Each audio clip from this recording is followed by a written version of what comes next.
सो बच्चों एक बार फिर से मैं आप लोग के सामने आ चुका हूँ एक नया और अमेजिंग का वीडियो लेकर के। आशा करते हैं आप लोग अच्छे से होंगे और बढ़िया दिवाली मना रहे होंगे। तो देखिए बच्चों, हम लोग आज पढ़ने वाले टेलीस्कोप, माइक्रोस्कोप का वीडियो मैंने पहले डाल चुका हूं मैं, ठीक है। कंपाउंड और सिंपल दोनों टाइप के माइक्रोस्कोप डाल चुका हूं। आज के इस वीडियो में हम लोग देखने वाले हैं टेलीस्कोप। अब टेलीस्कोप सबने देखा हो कैसा दिखता है, कुछ कुछ ऐसा दिखता है, जो पोर्टेबल टेलीस्कोप होता है ऐसा दिखता है, और बाकी जो बड़ी बड़ी जगहों पर यूज होता है वो टेलीस्कोप और खतरनाक दिखता है, ठीक है। कुछ लैग हो रहा है क्या वीडियो में भी, ठीक है, देखते हैं। तो क्या होता है बच्चों, ऐसा कुछ टेलीस्कोप दिखता है। इसका काम क्या होता है, इनफाइनाइट पे जो ऑब्जेक्ट बहुत दूर रखे हुए हैं उनको जूम करके देखने में। क्या ये ऑब्जेक्ट के साइज को बड़ा करता है? ऑलरेडी अगर मून आपका दूर है बहुत लेकिन बहुत ज्यादा बड़ा है, ऑलरेडी मून बड़ा है तो मून का साइज बड़ा नहीं करेगा। माइक्रोस्कोप क्या करता था, जो छोटी छोटी चीजें होती थी उनका साइज बड़ा करके दिखाता था, लेकिन टेलीस्कोप क्या करता है, चीजें बहुत दूर है उनको पास करके दिखाता है, साइज में चेंज नहीं करता है। दूर चीज है उसको क्या करेगा बच्चों, पास लेकर के आएगा। ये काम किसका होता है, टेलीस्कोप का। अब देखिए क्या काम करता है, कैसे वर्क करता है, वो हम लोग सब देखने वाले हैं। हम अभी पढ़ने वाले रिफ्रैक्टिंग टेलीस्कोप। रिफ्रैक्टिंग का मतलब क्या होता है, ये कैसी आवाजें आ रही है, डोंट नो क्या हो रहा है, चलो जो भी है व्हाटएवर। फिर क्या होता है बच्चों, टेलीस्कोप का काम क्या होता है कि दूर की चीजों को बड़ा करके दिखाना, बड़ा करके नहीं सॉरी, पास ला करके दिखाना। मून बहुत दूर है, आपकी आंखों के करीब ला करके दिखा देगा, यही काम होता है टेलीस्कोप का, बेसिक रूल यही है, ठीक है। अब देखिएगा हम लोग कैसे वर्क करता है रिफ्लेक्टिव टेलीस्कोप, आपके एनसीईआरटी में उसी के बारे में देखेंगे वो काम कैसे करता है, ठीक है। रिफ्लेक्टिंग टेलीस्कोप, ठीक है, आज का टॉपिक है हमारा। पहले टेलीस्कोप को बना लेते हैं बढ़िया से, ठीक है। जैसे आपको यहाँ पर फिगर दिख रहा होगा, ये हमारा टेलीस्कोप का फिगर है। इसमें वो क्या है, आईपीस इस बार छोटा है और ऑब्जेक्टिव लेंस बड़ा है। माइक्रोस्कोप में इसका उल्टा होता था, ऑब्जेक्टिव क्या होता था, छोटा होता था, आईपीस बड़ा होता था। इसमें जस्ट उल्टा होता है, ऑब्जेक्टिव क्या होता है, बड़ा सा। अब बनाते थोड़ा कोशिश करूंगा बढ़िया से बनाने की, ताकि आपको चीजें समझ में आए। ये थोड़ा बढ़ा लेते हैं, ध्यान से देखिएगा बच्चों। ऑब्जेक्टिव बड़ा और इसी एक्सेस पे रखा होता है आईपीस, जो कि होता है छोटा सा, ठीक है, जो क्या होता है छोटा सा। अब इसमें क्या होता है, एक्सेस इन लोगों की कॉमन एक्सेस होती है, कॉमन एक्सेस। सबका नेमिंग कर दे रहा हूं यहां पे। ऑब्जेक्ट के पास जो होता है वो ऑब्जेक्टिव, ऑब्जेक्टिव लेंस, और ये क्या है, आईपीस, आईपीस, ठीक है। अब इसकी जो, इसको भी ओ मान लेते हैं, और ये भी क्या है, ओ है। इसकी जो फोकल लेंथ है उसको हम लोग एफओ बोलते हैं, ठीक है, जो कि यहाँ कहीं पे होगी एफओ। इसका बहुत रोल है इसीलिए मैं एफओ बना दे रहा हूँ, ज्यादा जो जिन चीजों का काम नहीं है उनको नहीं बनाऊंगा, ठीक है। ये हो गया एफओ। और बाकी और क्या चीजें हैं, अच्छा अब ऑब्जेक्ट हमारा कहाँ पे है सर, ऑब्जेक्ट है इन्फिनिटी पे। और जब भी इन्फिनिटी से कोई भी रेज आती हैं तो पैरेलल आती हैं, और पैरेलल रेज चाहे तो अगर पैरेलल रेज एकदम प्रिंसिपल एक्सिस के पैरेलल है तो फोकस पे मिलेंगी, अदरवाइज कहाँ मिलेंगी, फोकल प्लेन पे। अगर रे ऑप्टिक्स आपने पढ़ रखा है, नहीं पढ़ा है तो मेरे चैनल पे ही जाके पढ़ सकते हो। क्या होता है, अगर कोई भी दो रेज पैरेलल आ रही हैं और वो प्रिंसिपल एक्सिस के पैरेलल है तो वो सब फोकस पे आकर के मिलती हैं। लेकिन अगर बस पैरेलल आ रही हैं, ये क्या हो गया, रुक क्यों गया वीडियो, लेट मी चेक बच्चों, एक मिनट, यहाँ पे चल रहा है लैपटॉप में रुक गया वीडियो, पता नहीं क्यों। चलो मैंने क्या बोला, जब भी दो रेज पैरेलल आपस में पैरेलल आती है तो सबके सब कहां जाकर के मिलती है, फोकल प्लेन पे। मतलब रेज पैरेलल है प्रिंसिपल एक्सिस के पैरेलल है तो फोकस पे आके मिलेंगी, अदरवाइज फोकस के ही जिस लाइन में फोकस है उसी लाइन में कहीं आकर के मिलेंगी। तो इनफाइनाइट से रेज कैसे आएंगी, पैरेलल आएंगी, जाहिर सी बात है, आप लोगों को ये चीजें पता होंगी। और जो चांद है या फिर कोई भी ऑब्जेक्ट है वो कहाँ रखा होगा, इनफाइनाइट पे ही होगा, जाहिर सी बात है। ये सारी चीजें, ये सब चीजें मुझे बतानी नहीं चाहिए लेकिन बता दे रहा हूँ, बच्चे हो आप लोग, ठीक है। इनफाइनाइट से आ रही है, ठीक है, यहाँ से रिफ्लेक्ट हो गई, इनफाइनाइट से आई, यहाँ से रिफ्लेक्ट हुई, यहाँ पर कहीं आ गई, ठीक है। और दूसरी भी रेस इनफाइनाइट से आ रही है, यहाँ से रिफ्लेक्ट हुई, यहाँ पे कहीं दोनों आकर के मिल गए, कहाँ मिले आकर के, फोकस पे आके मिली, ठीक है। अब इसकी वजह से एक इमेज फॉर्म हुई, यहाँ पर एक इमेज फॉर्म हो गई। इस इमेज को थोड़ा सा मोटा और कलर इसका चेंज कर देते हैं, मोटा कर देते हैं, कलर वाइट रखते हैं, वाइट नहीं ग्रीन रख लेते हैं, ठीक है। आपकी क्या हुई, इमेज फॉर्म हो गई आकर के यहाँ, ठीक है। थोड़ा बहुत तो लैग वैग चलता रहता है। इनफाइनाइट से रेज आ रही थी, उन्होंने जो इमेज बनाई कैसी बनाई, एक तो यहाँ पे फोकस पे ला करके इमेज बना दी। अब ऐसे हम लोग लेंस को सेट करते हैं, लेंसेज को ऐसा सेट करते हैं कि ये जो इमेज बन रही है ना, इस वाले ये वाला जो आई पीस है इसके फोकस और ऑब्जेक्ट के, फोकस और ऑप्टिकल सेंटर के बीच में कहीं बने। समझ में आ रहा है मैंने क्या बोला? इसकी जो इमेज बनी इसका काम खत्म। अब आई पीस को ऐसा सेट करते हैं कि जो इमेज इसने बनाई है इनफाइनाइट से वो कहीं ऐसा बने कि इसके ऑप्टिकल सेंटर, उसका फोकस यहाँ पे कहीं होगा। वही मैं मिटा दूंगा बस दिखा करके। इसका फोकस कहीं एफ ई इसको बोल देते हैं, यहाँ पे कहीं होगा, इसके बीच में बने। क्या ये बात आपको समझ में आ रही है? डाइजेस्ट हो पा रही है इतनी चीजें? ठीक है, यहाँ पे बने। इसके बनने से यहाँ पे क्या होगा कि जो हमारा ऑब्जेक्ट है ना वो इस तरफ बनेगा और बड़ा साइज का बनेगा। जिस तरफ आपके ऑब्जेक्ट है, आपने पढ़ा होगा केस, आपने कॉन्वेक्स लेंस का कॉन्वेक्स लेंस का केस पढ़ा होगा। अगर ऑप्टिकल सेंटर और फोकल लेंथ के बीच में ऑब्जेक्ट रखा होता है तो उसकी इमेज कहाँ बनती है? जिस साइड ऑब्जेक्ट है उधर ही बनती है, और बड़ी बनती है। और कैसी बनती है? वर्चुअल बनती है। ठीक है, तो अब यहाँ पर जब रखा है ऑब्जेक्ट तो इसकी इमेज कैसे बनेगी? इसकी इमेज यहाँ कहीं पे बनेगी। मैं बना के दिखा देता हूँ। रेज जाएंगी पैरेलल, यहाँ से होके चली जाएगी, एक रे जाएगी ऑप्टिकल सेंटर से, अरे ऐसे दूर। अब ये दोनों रेज जा रही हैं दूर, अब दिख नहीं रहा दूर जाते हुए। क्या करूँ, थोड़ा सा छोटा बन गया है हमारा आई पीस थोड़ा सा छोटा बन गया इसलिए दिख नहीं रही है आपको। बाकी समझ तो रहे होगे मेरी फीलिंग्स को। ठीक है, वर्ड्स पे मत जाओ, फीलिंग समझो, फिगर पे मत जाओ भाई। फिगर में तो वैसे ही मैं एक्सपर्ट हूँ, बहुत बड़ा आर्टिस्ट रह चुका हूँ अपने ज़माने का। ठीक है, देखिएगा जैसे कुछ दूर जा रही हैं। अब इन लोगों को जबरदस्ती हम लोग क्या करते हैं? मिलाते हैं। जबरदस्ती मिलाने को ही क्या बोलते हैं हम लोग? जबरदस्ती मिलाने को ही तो जो इमेज बनती है उसी को तो बोलते हैं हम लोग वर्चुअल इमेज। वर्चुअल इमेज इसकी बनेगी। ठीक है, अब इसकी एक वर्चुअल इमेज बनेगी जो कि ग्रीन कलर की होगी। ऐसी वर्चुअल इमेज यहाँ पर बन जाएगी। ठीक है, ऐसी कोई इमेज बन जाएगी। अब इसका साइज हम थोड़ा सा इसको थोड़ा मोटा कर देते हैं, खिला पिला के। ऐसी कोई इमेज बनेगी। क्या इतना सिनारियो आपको समझ में आ रहा है? जो जो हुआ है सारा आपको रे डायग्राम समझ में आया? पहले क्या हुआ, ऑब्जेक्टिव लेंस बहुत दूर रखी थी, ऑब्जेक्ट वो इमेज बहुत इनफाइनाइट पे थी तो उसकी इमेज फोकल प्लेन पे बनी। अब ये इमेज यहाँ पे बनी है, इसके ऑप्टिकल सेंटर और इसके फोकस के बीच में कहीं बनी है, तो इसकी वजह से इसकी इमेज यहाँ पे और मैग्नीफाइड होकर के बनी। ऑब्जेक्टिव लेंस ने इसको बड़ा तो किया,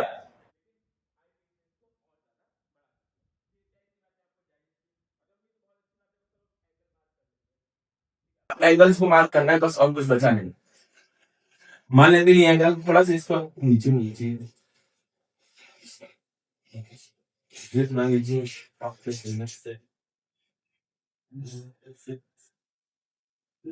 थोड़ा क्या होता है डायमेंशन से बहुत नंबर। ठीक, अब हमने पढ़ रखा था एक अल्फा विजुअल एंगल। क्या आपको याद है विजुअल एंगल? अगर याद है तो अच्छी बात है। जब आपके सामने साथ एक ऑब्जेक्ट रखा है, वो आपकी आंख पे कितना एंगल बना रहा है उसको क्या बोलते हैं? विजुअल एंगल बोलते हैं। अब ऑब्जेक्ट क्या है इनफाइनाइट पे, तो आपको कितना एंगल बना रहा होगा? तो आप यही एंगल बना रहा होगा, ये वाला एंगल, यही होगा आपको विजुअल एंगल अल्फा। क्या इस बात से एग्री कर पा रहे हो? ये जो एंगल बन रहा है ये क्या होगा? अल्फा होगा। क्या इस बात से एग्री कर पा रहे हो? तो ये देखो, अब इसको निकालो तो बड़ा मुश्किल है ना, बड़ा इनफाइनाइट का ऑब्जेक्ट की साइज भी नहीं पता है, अल्फा कैसे निकालोगे? तो यहाँ देखो वर्टिकल या अपोजिट एंगल, ये भी अल्फा होगा। क्या ये भी अल्फा होगा? मान रहे हो इस बात को? और ये जो डिस्टेंस है, इसको हम लोग क्या से वी नहीं हो सकता क्या? वी को बोल देंगे यार, वीओ बोल दो। वीओ नहीं बोल सकते, ऑब्जेक्टिव लेंस से इमेज से दूरी जो कि ऑब्जेक्टिव लेंस से मैं उसकी इमेज से दूरी वीओ बोल सकते हैं। क्या हम बोल सकते हैं? तो मैं इस अल्फा की वैल्यू अगर मैं लिखूं 10 अल्फा की वैल्यू, अल्फा 10 नहीं जैसा बात कर रहे हैं 10 अल्फा की वैल्यू अगर मैं लिखना चाहूँ तो क्या मैं इसको ऐसे नहीं परपेंडिकुलर, मतलब इस इमेज को इसको बोल देता हूँ। ऑब्जेक्ट ए भी था तो इसको ए डैश बी डैश बोल सकते हैं, ई डैश बी डैश, और इस वाली इमेज को बोल सकते हैं ए डबल डैश और बी डबल डैश बोल सकते हैं। अरे बिल्कुल बोल सकते हैं। देन अल्फा क्या होगा? Perpendicular upon base. परपेंडिकुलर क्या है? ए डैश बी डैश, और बेस क्या है? बेस वाला और ये माइनस उल्टा बनाया तो माइनस होगा, और ये भी जिस तरफ है उससे। फिर आगे टेन अल्फा की वैल्यू। क्या इसमें किसी को कोई डाउट है? ऐसा लग रहा है कि सन बाहर ही जा रहे हैं तो टफ लग रहा है, टफ नहीं करता होगा, आसान आसान। ठीक है, अभी टेन अल्फा की वैल्यू नहीं लगी। अब बीटा क्या होता है? जो इमेज आपकी आंखों पे जो एंगल बना रही है, जो फाइनल इमेज आपकी आंख पे एंगल बना रही है वो क्या बीटा है। मतलब आपके आंखें आप क्या देखें तो आपकी आंखों में फाइनल एंगल एक तो बन रहा है, ये बीटा होता है। तो बीटा चाहे होगा इस वाले ट्रायंगल बड़े वाले में निकालो चाहे छोटे वाले में निकालो। माइक्रोस्कोप पढ़ा होगा देखना पता होगा, अगर नहीं पढ़ा है तो विजुअल एंगल वगैरह देख सकते एक बार। आ जाओ बच्चों, मेरी एक सजेशन है आप लोगों से, रिक्वेस्ट भी है, माइक्रोस्कोप देख के आओ। टेलीस्कोप में कुछ नहीं रखना है, ठीक है? माइक्रोस्कोप देख लो, टेलीस्कोप अपने आप क्लियर हो जाएगा। ठीक है, अब देखिएगा अब बीटा निकालूं तो tan बीटा क्या हो जाएगा, बताओ। अच्छा इस डिस्टेंस को आई मीन के लिए ऑब्जेक्ट है, क्या आई मीन के लिए ऑब्जेक्ट, मैं यू भी बोल सकता हूँ, क्या मैं इसको यू बोल सकता हूँ, इसको वी और इसलिए यू बोल सकता हूँ। हाँ सर बिल्कुल आप बोल सकते हैं, ठीक है। और या फिर मैं इसको एफ डॉट भी बोल सकता हूँ, कहीं फोकस पे, कहीं फोकस पे नहीं बने, एफ डॉट में इसको चाहे ली बोल चाहे एफ डॉट में बात के, तो चाहे बीटा की हमें बात करूँ, परपेंडिकुलर ये A dash B dash upon E one dash. अब मुझे वेरिफिकेशन चाहिए। अच्छा ये एंगल बड़े छोटे छोटे हैं, तो मैं tan अल्फा के लिए डायरेक्ट कर सकता हूँ। आपको इसे ना एंगल बहुत छोटा है, so we can write this that कितना है, ये भी माइनस वन और यू भी ज्यादा क्या, और tan बीटा के लिए हम बीटा लिख सकते हैं, ये माइनस दस हो जाएगा, minus a that beta is equal to u. कोई दिक्कत, अब कोई दिक्कत तो नहीं आनी चाहिए मेरे ख्याल से। अब मुझे क्या निकाला, मैं यहाँ पे निकालने रहा हूँ, एक ही पेज में सारा डेरिवेशन है, जब उससे अच्छी बात क्या है, टीचर को चाहिए ही क्या, सारा पेज सारा डेरिवेशन एक ही पेज में आ जाए, 12 पेज पर हम स्टूडेंट को भेजिए। मैग्निफिकेशन क्या होता है, beta upon alpha, beta upon alpha, तो ये बीटा क्या है हमारा alpha A dash B dash upon B, और अल्फा क्या है, अल्फा से डिवीजन लीजिए, कोई दिक्कत तो नहीं है तो A dash B dash B B अगला कर लेते हैं। तो देखिए डिवीजन क्या करते हैं हम लोग, उल्टा करके मल्टीप्लाई कर लेंगे, A dash B dash U multiply है C cube minus A dash B dash C खत्म, अभी क्या कर सकता हूँ माइनस बी अपॉन, या फिर इसको हम लोग वी हो, जहाँ पे अपने जगह हमारी फोकस नहीं, तो क्या लिख सकता हूँ एफ,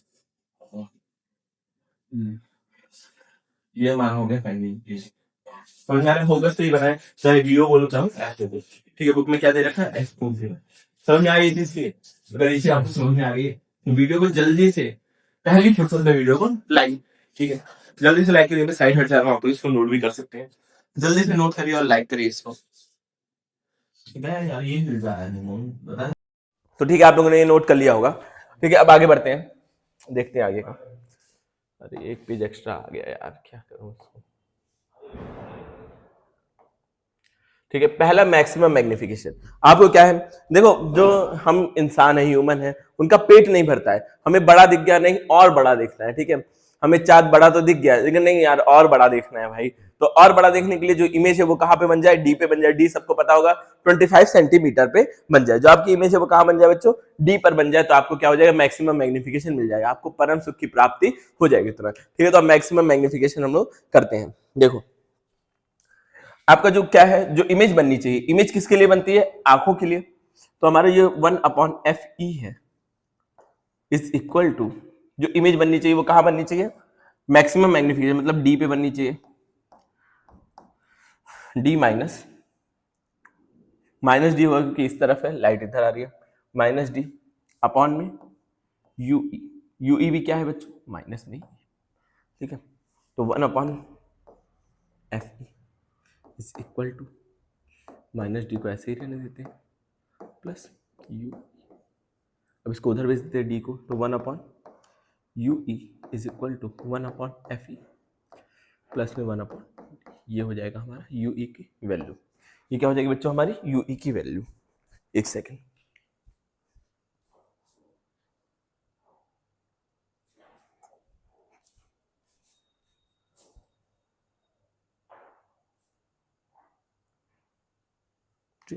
ये हो जाएगी हमारी ue की वैल्यू। कोई आ गया था डोर पे इसलिए मुझे जाना पड़ा, ठीक है। ये हो गए, और हमने अभी जस्ट मैग्निफिकेशन क्या निकाला है बच्चों, अभी हमने जस्ट मैग्निफिकेशन का फाइनल फॉर्मूला FO/UE निकाला है। अच्छा इसको डायरेक्ट हम लोग मैग्नीट्यूड ऐसे बोल देते हैं, कई जगह डायरेक्ट मैग्नीट्यूड बोला जाता है, FO/UE, तो हम इसी पे चलेंगे, FO/UE करेंगे, ठीक है। मैग्नीट्यूड की बात करें, साइन वाइन आप लोग अपने हिसाब से ले लेना। तो मैग्निफिकेशन हमने पढ़ा है FO/U,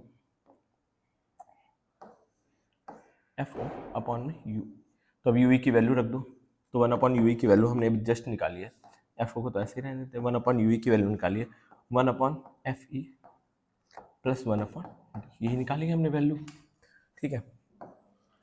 अब अंदर इसको मल्टीप्लाई अगर कर दें या फिर एफ ई कॉमन क्या करें बच्चों, 1/FE कॉमन ले लिया जाए, या आप मैग्नीफिकेशन को यहीं छोड़ सकते हो। बुक में क्या दिया है, एफ ओ अपॉन में एफ ई। अगर हम कॉमन लेते हैं कोई भी चीज़ तो हमें क्या करना पड़ता है, ऊपर नीचे मल्टीप्लाई करना होता है।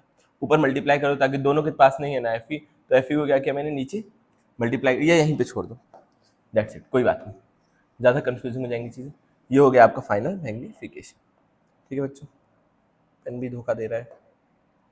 ये हो गया आपका फाइनल मैग्नीफिकेशन, किसके लिए, ये होनी चाहिए मैक्सिमम मैग्नीफिकेशन। अगर आपको मैग्नीफिकेशन कैसे चाहिए, मैक्सिमम, तो आपका फॉर्मूला ये हो जाएगा।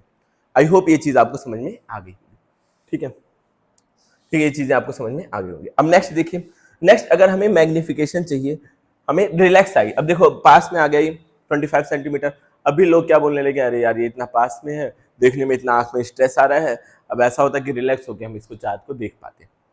मैंने क्या बोला था, ह्यूमन उसको कभी भी सुकून नहीं मिलता है, तो उसने क्या बोला, अगर ये पास में है तो यार ये बड़ा ज्यादा आंखों पे स्ट्रेस दे रहा है, अगर इसको मैं इन्फिनिटी में भेज दूं तो रिलैक्स आई से देख पाऊंगा, ऐसे आराम मिलेगा मुझे, तब मुझे परम सुख की प्राप्ति होगी, अभी नहीं हो पा रही है यार।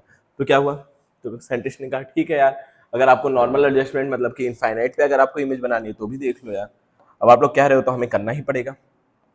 तो अब देखिएगा, अब क्या हमने पढ़ा था, मैग्नीफिकेशन का अभी तक फॉर्मूला पढ़ा था, f o upon u e, मतलब ये मैग्नीट्यूड की बात कर रहा हूँ, माइनस प्लस तो होता रहेगा, ठीक है, माइनस प्लस होता रहेगा। अब क्या है, हमारा जो इमेज बननी चाहिए, जो वी ई होना चाहिए, वो क्या होना चाहिए, इनफाइनाइट। तो हम वापस फॉर्मूला लगाएंगे, 1/FO is equal to 1/VE minus 1/UE, u e minus में होता है तो ये प्लस में हो जाएगा। अब ये इनफाइनाइट मतलब ये पूरा जीरो हो जाएगा, तो 1/UE किसके बराबर हो जाएगा, 1/FO के बराबर हो जाएगा। तो हम डायरेक्ट मैग्नीफिकेशन क्या बोल सकते हैं, 1/UE की जगह FE रख सकते हैं, सॉरी FE की बात हो रही है ना, आई लेंस की फोकल लेंथ की बात हो रही है, FE। तो हम यहाँ पे क्या रख सकते हैं, FO अपॉन, ये हो गया रिलैक्स आई के लिए मैग्नीफिकेशन। आई होप समझ में ये चीज आई होगी। अच्छा, जब जनरली नहीं कुछ दिया रहता है कि रिलैक्स आई की बात हो रही है, किसकी बात हो रही है, तो हमें क्या सपोज करना है कि बात हम रिलैक्स आई की ही कर रहे हैं, ये चीज हमें मान के चलना है। अगर सवाल में कुछ नहीं दे रखा है तो आपको क्या मानना है कि बात रिलैक्स आई की ही हो रही है, ठीक है। अब देखिएगा आगे, अब इसको समझिएगा, कहाँ चला गया, हाँ, अब हमें अगर टेलीस्कोप की लेंथ निकालनी है तो लेंथ ऑफ टेलीस्कोप क्या होता है जनरली, FO प्लस UE। देखो FO प्लस में UE, ये होता है लेंथ ऑफ टेलीस्कोप। ऐसे कभी कभी आ जाता है लेंथ ऑफ टेलीस्कोप क्या होता है, FO प्लस में UE। और अगर रिलैक्स आई की बात की जाए, रिलैक्स आई की, तो होता है हमारा, जो कि जनरली हम मानते हैं रिलैक्स आई ही, ठीक है, क्योंकि आदमी को क्या रिलैक्स ज़्यादा प्यारा होता है। अब इतने पे ह्यूमन रुक गया कि चलो परम सुख की प्राप्ति हो चुकी है, हमें सब दिख रहा है क्लियर, ठीक है। अब ये चीज़ आपको समझ में आ गई होगी आई होप। अब एक सवाल भी मैं लेकर के आया हूँ, ये सवाल क्या है, the small telescope has an objective lens of focal length दे रखा है, आई पीस की फोकल लेंथ दे रखा है, what is the magnifying power, ठीक है, मैग्नीफिकेशन की पावर निकालनी, दोनों को डिवाइड कर दो, क्योंकि हम जनरली बात किसकी करते हैं, रिलैक्स आई की ही बात करते हैं। तो इन दोनों को अगर मैं डिवाइड कर दूंगा तो फोकल लेंथ आ जाएगी, और क्या what is the separation between the objective and eyepiece, दोनों के फोकल लेंथ को जोड़ दो। अगर क्या हम लोग बात कर रहे हैं जनरली, तो हम बात करेंगे किसकी, रिलैक्स आई की ही बात करेंगे। तो अगर मुझे निकालना है मैग्नीफिकेशन, तो हमने क्या पढ़ रखा है, FO अपॉन में FE, यही पढ़ रखा है। FO कितना दे रखा है 144, FE कितना दे रखा है 6। अब डिवाइड करके आंसर निकाल लेना, और लेंथ मतलब दोनों के बीच का सेपरेशन निकालना है, तो वही लेंथ हो गया, तो लेंथ इज इक्वल टू क्या हो जाएगा, FO प्लस में FE। दैट्स इट, इतने में हमारा खत्म हो गया टेलीस्कोप। तो आई होप चीजें आपको समझ में आई होंगी। अगर आपको वीडियो पसंद आता है तो वीडियो को लाइक कर दीजिए और चैनल को सब्सक्राइब कर दीजिए। नेक्स्ट कौन सा टॉपिक चाहिए आपको जरूर बताइएगा कमेंट सेक्शन में। मिलते हैं नेक्स्ट वीडियो में। Thank you for watching.